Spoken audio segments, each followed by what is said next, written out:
છેલ્લા 2 દિવસથી ન્યૂઝપેપર્સ અને ન્યૂઝ ચેનલ્સમાં માત્ર લોકસભા ચૂંટણી 2024ના પરિણામોના એક્ઝિટ પોલના આંકડા દર્શાવવામાં આવી રહ્યા છે અને તેમાં ભાજપની ક્લીન સ્વીપ દેખાઈ રહી છે. તો વાત કરીએ ગુજરાતની, તો ગુજરાતમાં કેટલાક એક્ઝિટ પોલ કહી રહ્યા છે કે ભાજપને 26 બેઠકો મળશે, તો કેટલાક એક્ઝિટ પોલ કહી રહ્યા છે કે ભાજપ 26માંથી એક બેઠક ગુમાવશે. ત્યારે આ એક બેઠકમાં આણંદ અને બનાસકાંઠાનો સમાવેશ થઈ શકે તેવું રાજકીય વિશ્લેષકો કહી રહ્યા છે.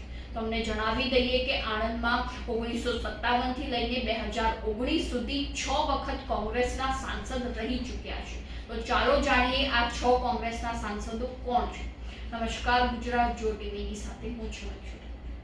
કરીએ 1957ની લોકસભા ચૂંટણીની, તો તે વર્ષે લોખંડી પુરુષ અને આઝાદીના લડવૈયા સરદાર પટેલના દીકરી મણિબેન પટેલ કોંગ્રેસના સાંસદ તરીકે ચૂંટાયા હતા અને તેઓ એક ટર્મ સુધી આણંદમાં કોંગ્રેસના સાંસદ તરીકે રહી ચૂક્યા છે. વાત કરીએ વર્ષ 1962ની લોકસભા ચૂંટણીમાં, તો તેમાં સ્વતંત્ર પાર્ટીના ઉમેદવાર નરેન્દ્રસિંહ મહિડા ત્યાં લોકસભા ચૂંટણી લડ્યા હતા અને તેમને જીત પણ મેળવી હતી. ત્યારબાદ વર્ષ 1967ની લોકસભા ચૂંટણીમાં બીજી વખત નરેન્દ્રસિંહ મહિડા ચૂંટણી લડ્યા, પરંતુ તે સ્વતંત્ર પાર્ટીમાંથી નહીં, કોંગ્રેસમાંથી, અને એ વખતે પણ તેઓએ ઘણા માર્જિનથી જીત મેળવી હતી.